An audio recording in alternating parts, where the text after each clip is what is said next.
चंडीगढ़ से पधारे हुए परम श्रद्धेय डॉक्टर श्री ब्रह्मेशानंद जी महाराज के चरणों में प्रार्थना है कि वे कृपया हमें कृपा करके हम लोगों को अपने भावों से और हमारे लिए जो उपदेश संदेश आदेश जो भी उपयुक्त समझें हमें प्रदान करें। यद्यपि बहुत विलम्ब हो गया, महाराज जी का प्रवचन बहुत पहले प्रारंभ हो जाना चाहिए था। बैठे बैठे थक भी गए होंगे, पर महाराज जी से प्रार्थना है कि भगवान कम से कम 15 मिनट आप अवश्य हो। बैठ जाओ भैया, बैठ जाओ। थोड़ा आराम से बहुत प्रेम से बात।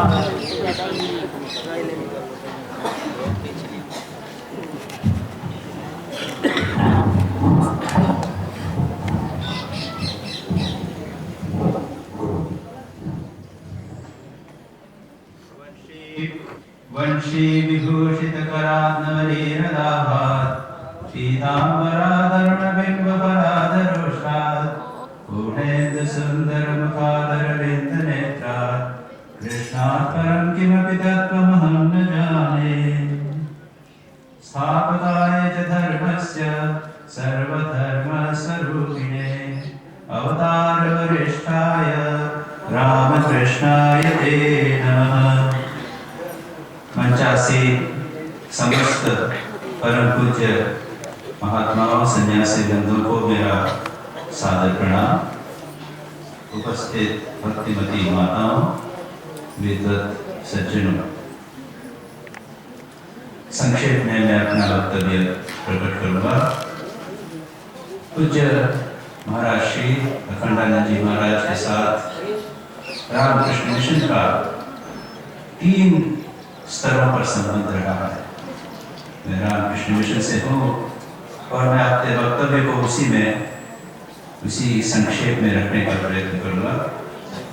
पहली बात तो आप लोगों ने जिन्होंने पूज्य महाराज श्री का परिचय की पुस्तिका भी निकली है उसको पढ़ा होगा। उसमें आप देखेंगे महाराज श्री की मंत्र दीक्षा स्वामी योगानंद जी महाराज से हुई थी, जो श्री रामकृष्ण के प्रशिष्य थे।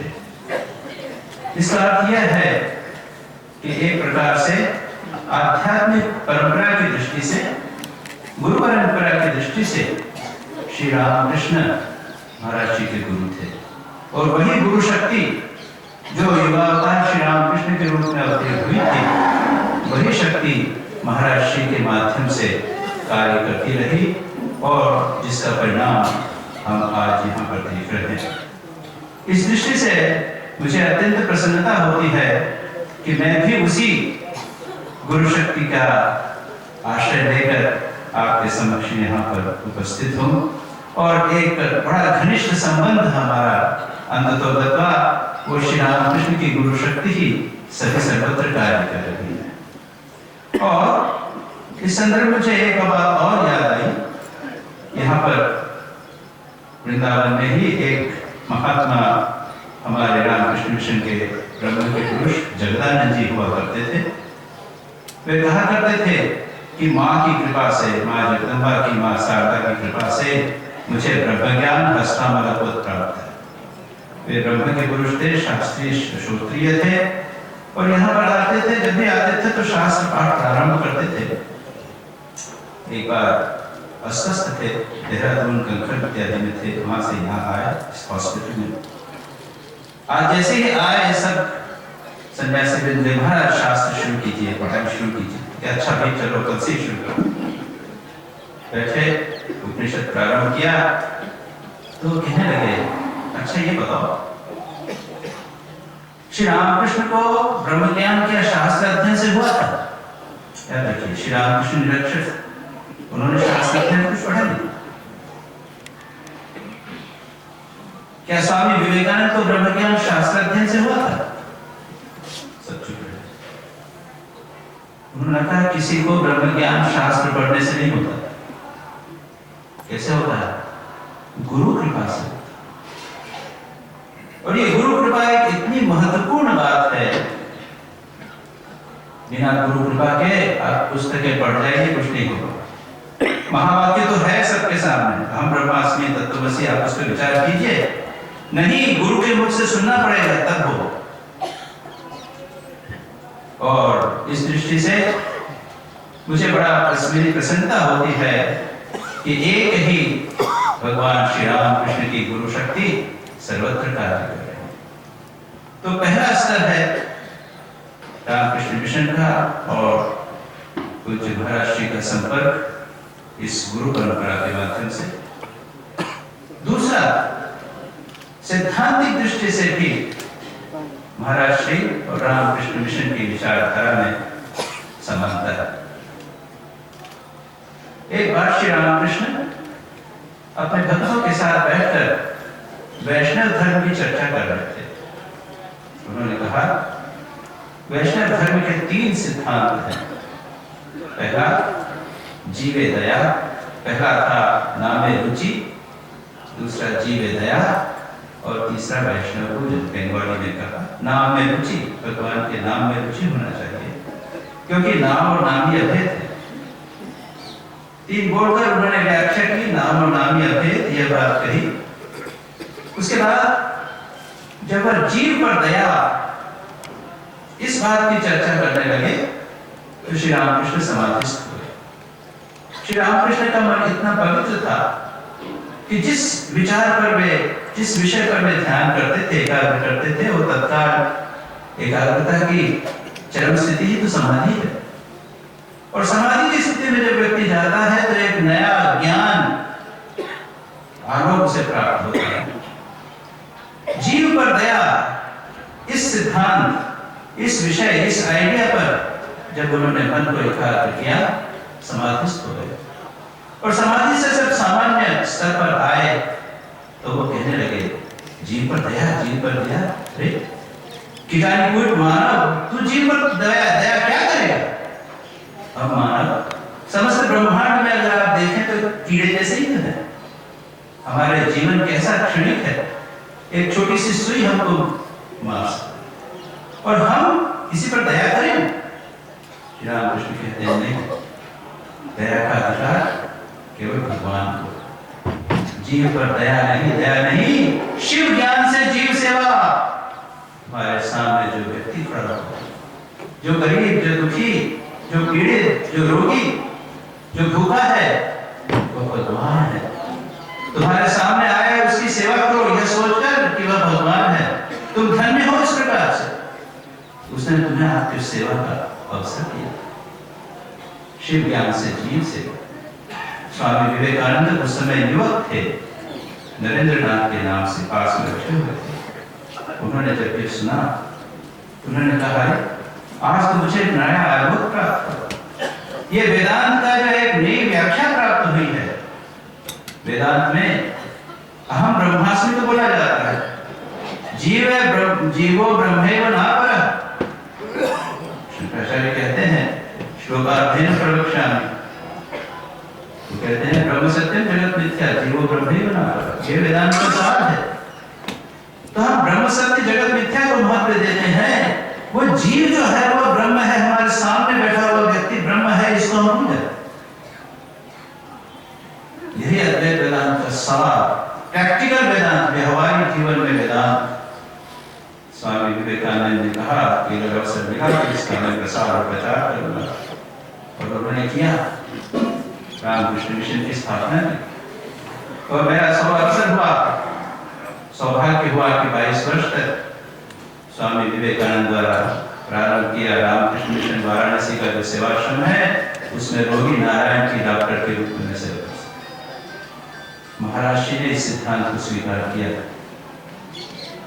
महाराज श्री ने कहा था कि बिल्कुल ठीक सिद्धांत है, यह भागवत धर्म है, यही है भागवत धर्म।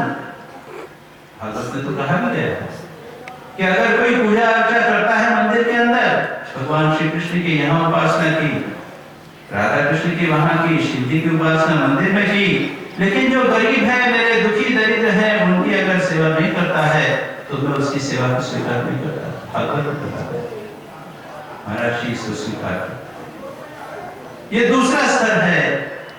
और अद्वैत वेदांत की दृष्टि से हम सभी दर्शनानी संप्रदाय वाले हैं, हम लोग तो अद्वैत वेदांत को स्वीकार करते ही, लेकिन ये व्यवहारिक स्तर जो था उसको भी महाराज जी ने स्वीकार किया।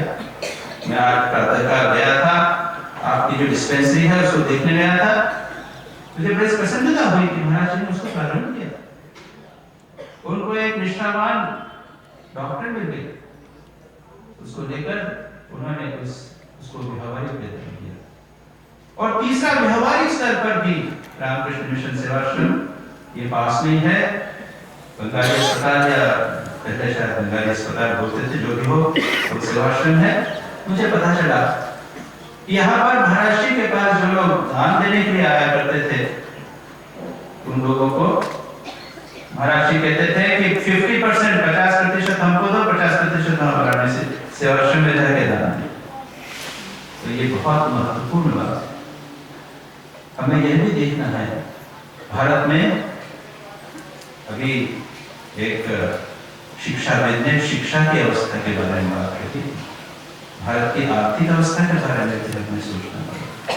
40% भारत में लोग ऐसे हैं जो भूखे पेट रहते हैं, आधा खाते हैं, और बाकी लोगों के पास इतना अधिक है कि क्या करें समझ नहीं। वो पैसे के कारण ब्लड प्रेशर हो जाता है, हार्ट अटैक हो जाता है, डायबिटीज हो जाता है। उसको दूसरी दिशा देनी पड़ेगी, डायरेक्ट करना पड़ेगा, 50% दान करना ही पड़ेगा। आप दीजिए, आप देखेंगे जैसे ही आप पैसे को देना, दान करना चालू करेंगे, ब्लड प्रेशर, हाइपरटेंशन सब ठीक ठाक हो जाएगा। तो महाराज जी ने व्यवहारिक स्तर पर यह बात कही। उनके यहाँ पर जो धनी लोग आते थे, उनको वे प्रोत्साहित करते थे कि रामकृष्ण मिशन सेवाश्रम में जाकर सेवा करें। इसके अतिरिक्त मुझे महाराज जी के दर्शन करने का सारे जीवन में केवल 2 बार अवसर मिला। एक बार यहाँ वृंदावन आया था, मैं वाराणसी में ही रहता था, जैसा मैंने कहा, वृंदावन आने का अवसर एक कम नहीं था। एक बार आया था, महाराज जी के दर्शन हुए थे, लेकिन कुछ वार्तालाप हुआ था ऐसा मुझे याद नहीं आ रहा। दूसरी बार महाराज जी अस्वस्थ थे, अंतिम बार में काशी गए थे, एक धर्मशाला थी उस तरफ की, 80 घाट की तरफ की, वहाँ की धर्मशाला में मैं उनके दर्शन करने गया था। और उस समय मैंने उनसे प्रश्न किया, और मुझे प्रश्न भी याद नहीं है और उत्तर भी याद नहीं, लेकिन जो 7 बातें मैं आपको बताने का प्रयत्न करूंगा। मेरी एक बुरी आदत रही है बचपन से, पूर्वाश्रम से ही संतों के पास जाकर प्रश्न करना, और सावधान विषय प्रश्न हुआ करते थे। ये प्रश्न मानो एक मतलब का छक्का है, उसमें आप लगा हुए तो उनसे और आज प्रातःकाल का भी मैंने सत्र सुना था। कई लोगों ने कहा था महाराज जी से लोग प्रश्न करते थे, महाराज जी पसंद करते थे कि कुछ प्रश्न करो, ठीक प्रश्न होना चाहिए। मैं अधिक विषयांतर तो नहीं करना चाहता, लेकिन कभी कभी प्रश्न जो होते हैं वो टेढ़े मेढ़े होते हैं, उल्टे पुल्टे प्रश्न होते हैं जो ठीक नहीं होते। हम वेदांत पढ़ते थे तो गुरु जी कहा करते थे हमारे कि एक गुरु जी के 4-5 शिष्य थे, बाकी लोग तो प्रश्न करते थे।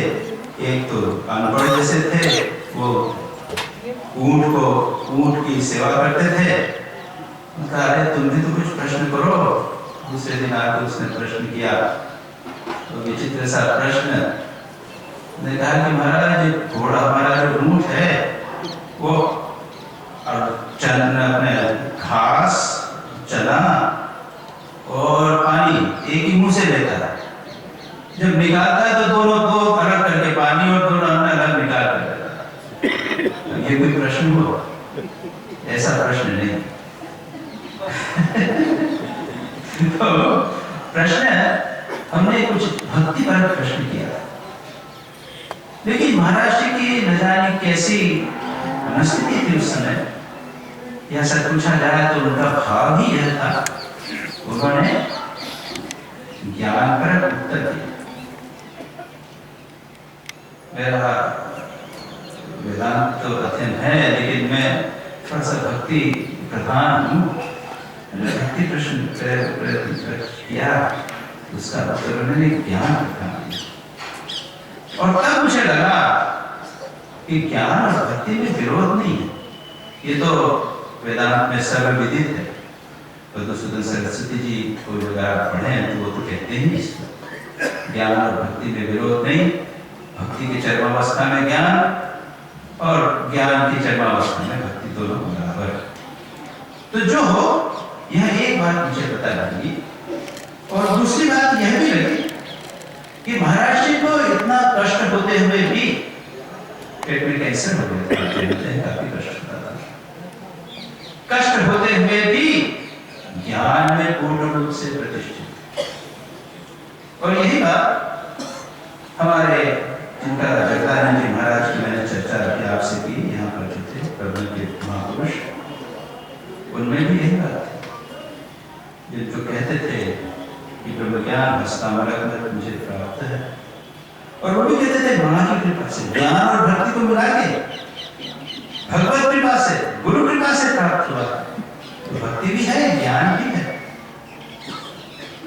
तो जगदानंद जी अंतिम समय में उनको हार्ट अटैक, और याद रखिए हार्ट अटैक का, हृदय का जब दौरा आता है तो उसका दर्द, पीड़ा जो है वो सबसे अधिक होती है, सबसे हृदय के पैर काटने में इतनी हृदय की पीड़ा इतनी पीड़ा हो रही थी, फिर भी वे कहते थे, मैं कहता उनसे पूछा कि महाराज आप तो ब्रह्मज्ञ हैं, आपको पीड़ा क्यों हो रही? तो देखो मैं ब्रह्मज्ञ हूं लेकिन मैं योगी नहीं हूं। स्वामी तुरानंद जी रामकृष्ण, श्री भगवान श्री रामकृष्ण के एक शिष्य थे, वो भी ब्रह्मज्ञ पुरुष थे। जगदानंद जी उनको के वे आचार्य थे। जगदानंद जी ने शास्त्र उनसे सीखा था। तो जो सेवक जगदानंद जी के थे, वो आजकल रामकृष्ण मिशन के अध्यक्ष हैं स्वामी आत्मस्थानंद जी।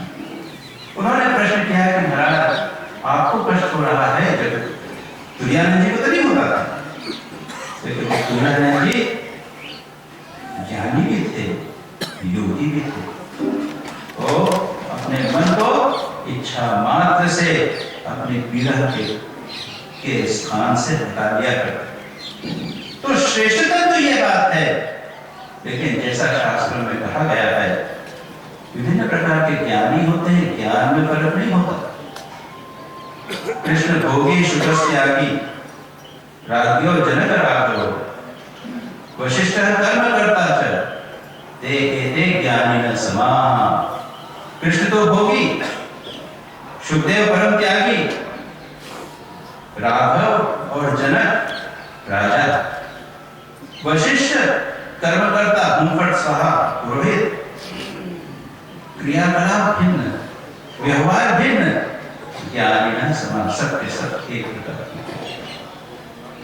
तो जब मैं महाराज जी का जीवन देखता हूँ और इधर रामकृष्ण मिशन के उच्च सन्यासियों का जीवन देखता हूँ, कई समानताएं मिलती हैं, सिद्धांत में समानताएं मिलती हैं, गुरु परंपरा में समानताएं मिलती हैं। मुझे ये लगता है कि मैं यहाँ जो बैठा हुआ हूँ वो आप लोगों का ही एक, मैं कोई पराया नहीं हूँ रामकृष्ण मिशन का, आपने बुलाया ऐसी बात नहीं हूँ, आप लोगों का ही मैं एक हूँ जो यहाँ बैठकर महाराज जी को श्रद्धांजलि अर्पित कर रहा हूँ। मैं आयोजकों का अत्यंत आभारी हूँ कि उन्होंने मुझे यहाँ पर बुलाया और इस मंडली को संबोधित करने का मुझे अवसर प्रदान किया। अंत में मैं पाठक जी को भी धन्यवाद देना चाहता हूँ। पाठक जी ने यह तो कहा है कि 10 मिनट आपको कम से कम बोलना होगा, लेकिन अधिक कितना बोला है कहीं नहीं बोला, कभी नहीं बोला। मैं सुबह भी आपके साथ देखा है, अधिक का नहीं बोला। इससे आगे मत बोलिए। ये क्या है? किसी वस्तु को सकारात्मक दृष्टि से प्रस्तुत करना। स्वामी विवेकानंद ने ये कहा था, सकारात्मक वस्तु। रामकृष्ण मिशन ने जो नियम बनाए उसमें यह नहीं कहा कि यह मत करो, यह मत करो, यह मत करो, कहा यह करो, यह करो, यह करो। जैसे अहिंसा की नकारात्मक व्याख्या होगी हिंसा मत करो, लेकिन सकारात्मक व्याख्या होगी समस्त प्राणियों से प्रेम करो, सबकी सेवा करो।